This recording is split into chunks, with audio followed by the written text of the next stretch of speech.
live, the Cat Kanavos Show on New Earth Television. Welcome to the Cat Kanavos Show, everyone. We're so glad you're here. I am your host, Kathleen O'Keefe Kanavos, but I hope you'll call me Kat. Everyone does.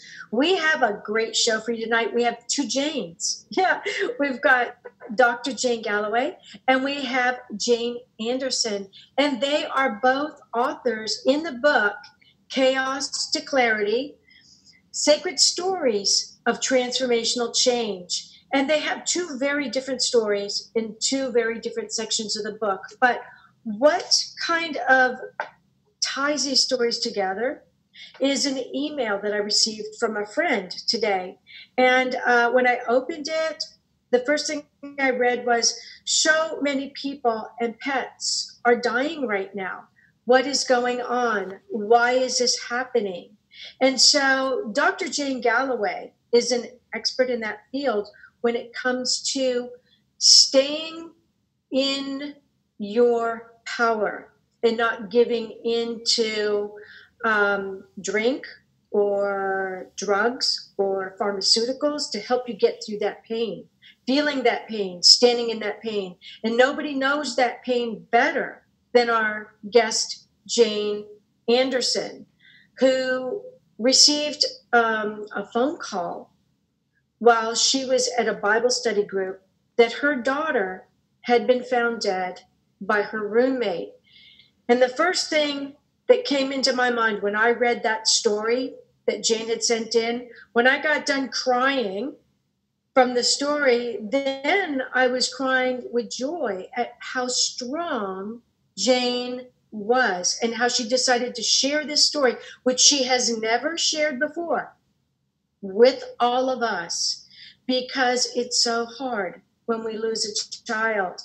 And I called up Patricia Caginello, the other co-author of the book, and I said, we have to put her story in. We have to, because this is just amazing. And Patricia said, yeah, I agree. We have to. So we're so honored to have her here on the show with us today, because she has never written this story before, and she has never shared this story like this before. So we are very honored to have her here, because her story is so timely.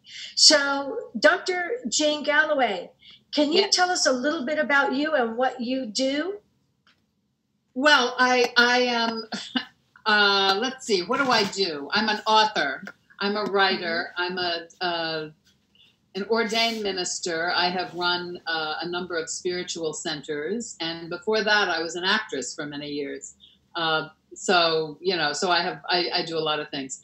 But my kind of my specialty in the first book I wrote, called The Gateways, The Wisdom of 12-Step Spirituality, is about sobriety, basically, and about the 11th step, the spiritual component to really replacing alcohol and drugs. You know, in the 12-step programs, they say we were chasing spirit, capital S, through spirits, small s. So my book is about that. What I did want to add to the conversation here about grief is that really, having taught in the field of alcohol and drug recovery and, been in that field for many years, chronic unresolved grief is considered to be pretty much the number one reason for relapse. So you were talking about relapse before. I mean, grief is a part of life. Grief is a part of life. I think that things are accentuated around the holidays many times, so people feel there's more loss going on during the holidays, but we seem to be really just tuned in and a lot more sensitive, I think, during the holidays. There is it does seem like a lot of transitioning going on right now, but chronic unresolved grief is the thing that drives a lot of people back to trying to just not feel all that. So I guess if there's any specialty, my specialty is really introducing people to a spiritual path based on 12 developmental steps, which can support really a lifetime of spiritual growth. It doesn't mean we don't feel grief. We all have grief, really. It's part of the human condition. Yes, I agree. So thank you for that. Yeah, Jane, tell us a little bit about yourself, Jane Anderson, the other Jane. Well, my entire life I wanted to be a writer and never really felt like I could make a living writing. And true to that assumption, I never made money as a fiction writer, but somehow or other, I happened to fall into the occupation of technical writer.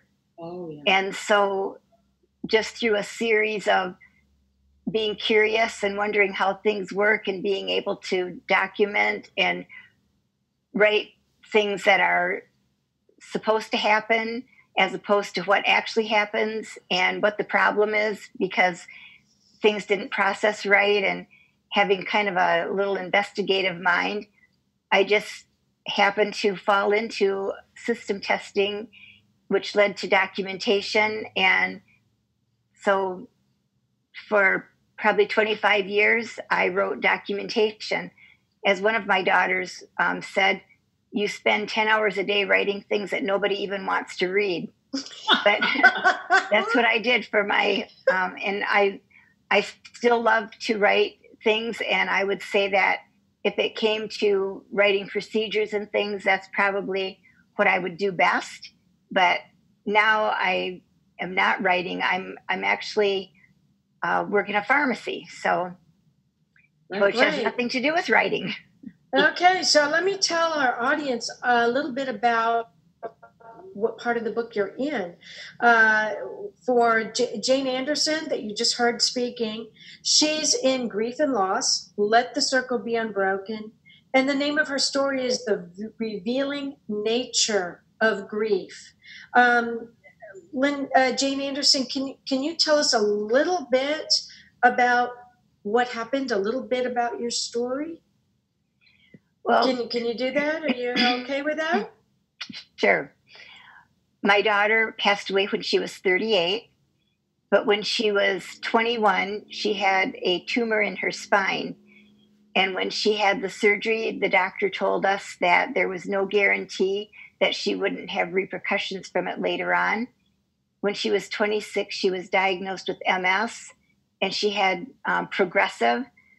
So even though it may not have had anything at all to do with the tumor in her spine, she didn't do well with the illness. Some people can live for years and years and years with MS, but with her, it took so much of her away.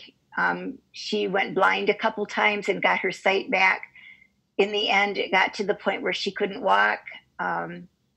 And she was in rehab called Roosevelt Warm Springs Rehabilitation Facility. She was there for 6 weeks and was able to walk a little bit after that. But from age 26 to 36, she probably was able to keep a job, and she was doing relatively well. But the last 2 years of her life, she just really went downhill. And why she passed away is her doctor just told her, your body is just shutting down, kidneys, liver, things like that. And so that's what finally took her, is that her body just couldn't handle the trauma anymore, I guess, of the MS. And so that's what finally took her. And so you were in a Bible study group when you got the phone call from her roommate, who actually found her dead in her bed. Right. She was, one of her friends was going to come over and pick her up so that they could go out for dinner. And Mindy called and called and called on the phone, and Tammy didn't answer her phone. So her roommate was banging on her door and didn't get her to open up the door. So then she opened it up and went in and found her. And then she made the phone call to you. Dr. Galloway, Jane Galloway, I'm going to call you Dr. Galloway because we got Jane and Jane, and it's going to be really confusing. So you don't run into so many Janes. I'm happy to have another. So, Dr. Galloway, one of the things that you've said before, and I think you wrote it in your story as well, is that the reason for substance abuse is to deal with the pain. It's one way for people to deal with the pain. It's pain management. And like I said, we were talking about in the opening, a lot of people have hit that pain now because they're losing so many people just before we go into the holidays. And like the producer said, the trees are going dormant, and a lot of people who are on the cusp are suddenly going dormant. So can you kind of maybe talk to us a little bit about that? But first, I want to tell the audience that you are in Love and Relationships, crazy little thing called Love. And the title of your story is A Badass Butterfly Conversation. And that's kind of what we're having right now, isn't it? Badass butterfly conversion. Conversion. Oh Yeah. my gosh, conversion. Yeah, but we're having a badass butterfly conversation right here because we've had some real transitions. What I meant by that is that I really did, after years of, a lot of stuff happening in my early life. Yes, I drank. I was performing in the New York theater, etc. But I drank to keep pain down, which a lot of people do. But I did have a conversion moment, and that's what I talk about in the story. When one night, when literally the light changed in the room, and I heard a voice, and it said, "It's over. It's the drinking." And I had been to a meeting 6 months before, and this was many, many years ago that this happened. But I had kind of like pretended to myself like I didn't have a meeting book. I hadn't kept going to meetings. And at this moment, I mean, really, I had this sense of a complete circle of isolation around me. And then I heard this voice, got up and got the meeting book. And the next day was my first day in sobriety, and that was over 40 years ago. So it was really a conversion experience. It wasn't there's no like right or wrong about sobriety. I mean, the point was I was miserable, and alcohol it's a great painkiller until it's not. Mm-hmm. And that's what you wrote in the book. It's a great painkiller until it's not, when it takes over. There's a progressive element. Our bodies can't take that substance for that long. And so what happens is, especially women, and I work a lot with women in recovery, especially women's bodies have more fat content than men's. And so women hit bottom sooner if we hit a bottom. And the thing is, it just stops working for women. And plus, it's really kind of tacky. We don't have a culture that says it's cool to be a woman drunk, right? Yeah, there's just no way to cover that thing up. Yeah, you got to kind of play it. There's a lot of acting that goes on with that, that occupation. But so I was physically and emotionally hitting a bottom then. However, that night I had no indication that was, if you had told me the day before that in 2 days I would be starting this whole new life, that I was going to have this conversion experience, which really was, people who are familiar with the story of Paul on the road to Damascus and Saul on the road to Damascus, it was really like that, truly, honestly, because I was raised, I was a minister's daughter, but I was very mad at God. My family had my stepfather had left. There was a lot of stuff that had happened. And I guess you can't say I was, a non-believer, because you can't be mad at something that doesn't exist. But I was pretty mad at God for a long time. So the fact that the day after this conversion experience happened, I was just on a pursuit, which has never stopped. And I ended up changing careers and going to seminary and really being on this deep spiritual pursuit. The fact that happened is really miraculous, frankly. It's a total turnaround, the same way that this happened to Paul. And so I talk about it being a conversion. Now, the butterfly part it's funny because I talk about the badass butterfly. My neighbor at the time that I was working on this piece, it was she's very into monarch butterflies, into growing the right conditions for them, and had all of us growing ragweed, and she had a farm of monarchs over there and at her house. And started reading about what happens when that conversion experience happens in a moment. And it's not a very pretty conversion at all. No joke.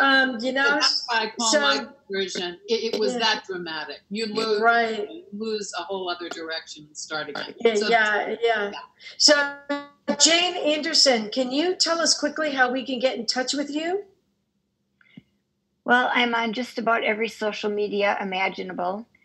I'm on Facebook and LinkedIn, Twitter. My Twitter handle is very easy. It's Jane Anderson, which has been really interesting, sometimes being tagged with people, things that I'm not really credited with because it wasn't me.